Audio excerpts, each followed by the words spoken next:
Hello guys, welcome back to my channel आणि पुन्हा एकदा स्वागत आहे आपल्या एका नवीन व्हिडिओमध्ये.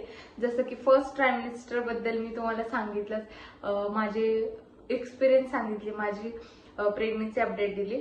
तर तसंच हा आहे सेकंड ट्रायमिस्टर ज्याच्याबद्दल मी तुमच्यासोबत बोलणार आहे. सेकंड ट्रायमिस्टर पण झालेला आहे आणि त्याच्याबद्दल जे की अपडेट मी देतीये आणि माझा एक्सपिरियन्स शेअर करतेय. तर गाईज, व्हिडिओ पुढे नेण्याच्या अगोदर, माझे अपडेट्स देण्या अगोदर मला तुम्हाला पुन्हा एकदा सांगायला आवडेल की हा माझा एक्सपिरियन्स आहे आणि हे माझे अपडेट्स आहेत. प्रत्येकाची बॉडी वेगळी आहे, प्रत्येकाचे रिपोर्ट्स वेगळे असतात, त्याच्यामुळे प्रत्येकाला वेगवेगळे एक्सपिरियन्स येऊ शकतात. मी माझ्या एक्सपिरियन्स सोबत तुमचा एक्सपिरियन्स मॅच करायचा प्रयत्न करू नका. हे माझे अपडेट्स आहेत आणि माझा एक्सपिरियन्स आहे.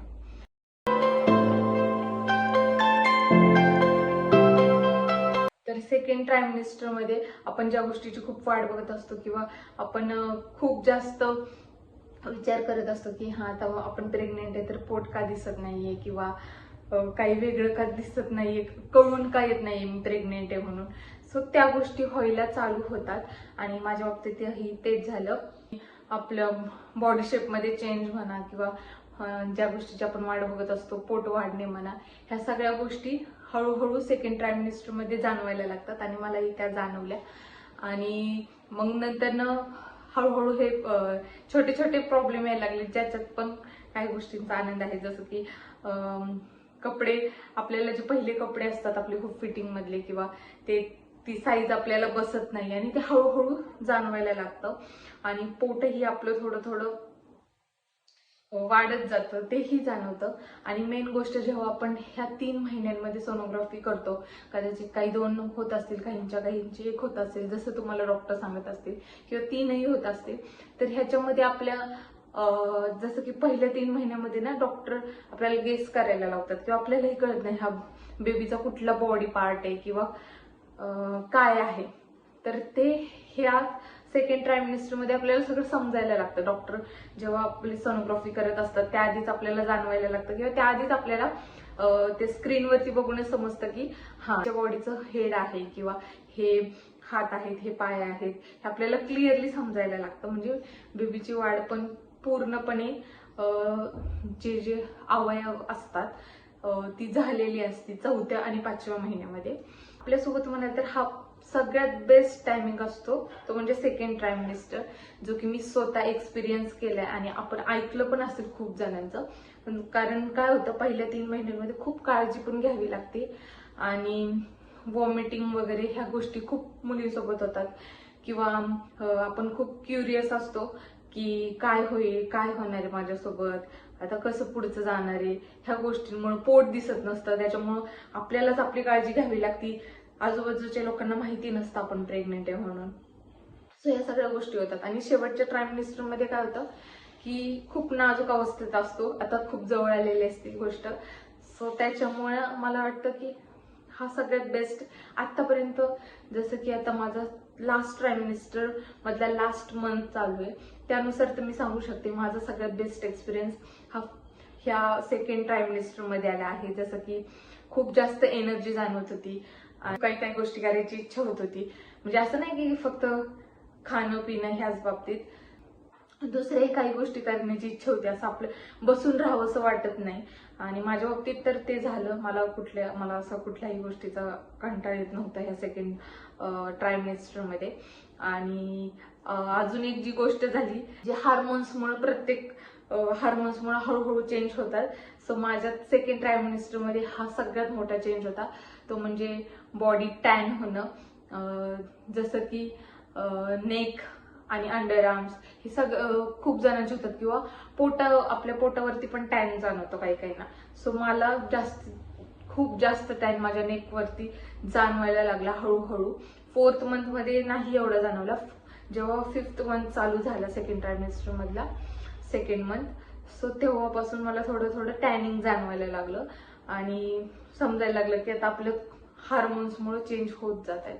आणि जसं की फर्स्ट ट्रायमिस्टर मध्ये मी तुम्हाला सांगितलं की मला तेव्हा फेसवर वगैरे काहीच जाणवत नव्हतं वेगळं काही, असं की प्रेग्नेन्सीमुळं टॅनिंग म्हणा पिगमेंटेशन म्हणा, पिंपल म्हणा, हे काही मला जाणवत नव्हतं.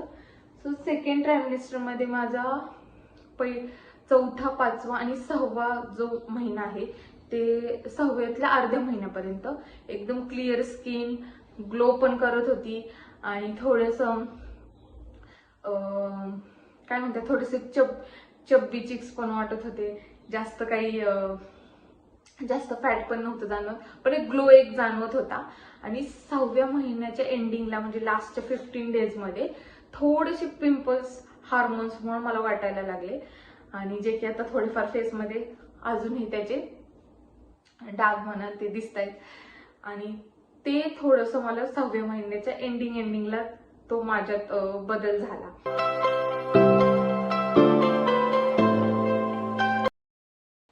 तर जसं की मी माझ्या फर्स्ट ट्रायमिनिस्टरमध्ये मागच्या व्हिडिओत सांगितलं होतं की मला क्रेविंग्स कशा कशाच्या झाल्या.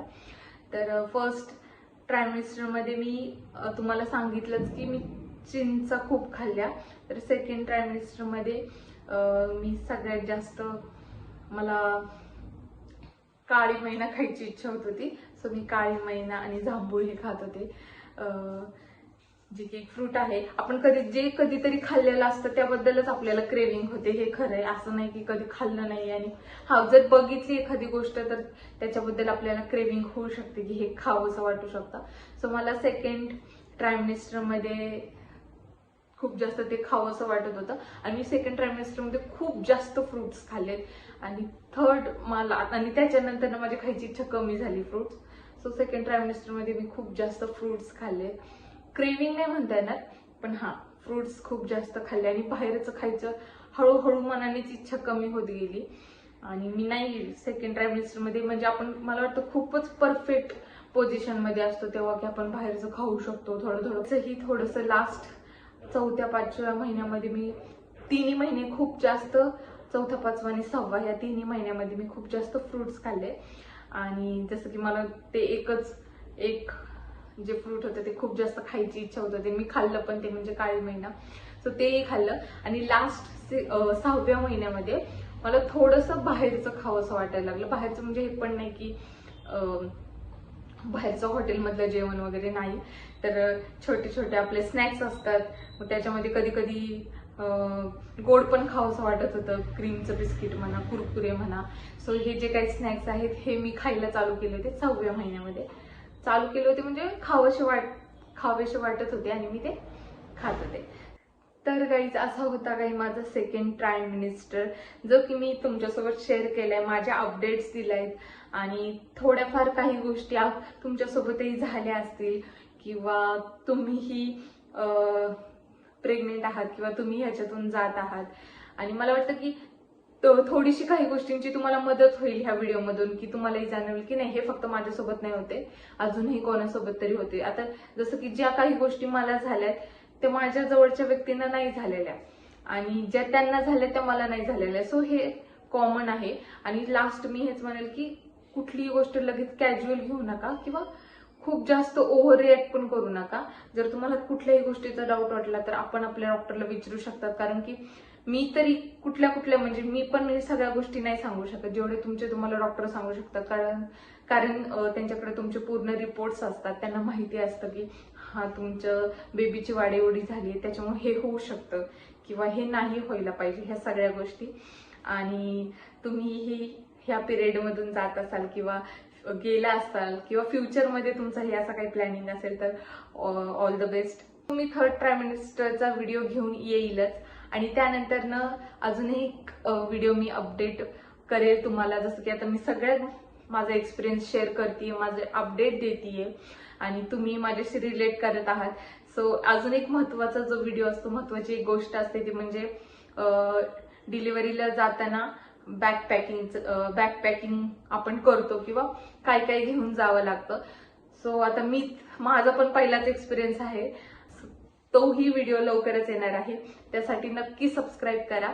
आणि व्हिडिओ आवडला असेल आणि तुम्ही खरंच व्हिडिओशी रिलेट करत असतात किंवा तुम्हाला एक्सपिरियन्स आठवला असेल, अनुभव आठवला असेल किंवा तुम्हीही त्याच्यातून जाणार आहात म्हणून प्लॅनिंग करत आहात, त्याच्यासाठी व्हिडिओ बघत आहात, असं काही कुठली गोष्ट असेल तर नक्की व्हिडिओला लाईक करा आणि सो गाईज आज पुरतं एवढंच. भेटूयात पुढच्या व्हिडिओमध्ये.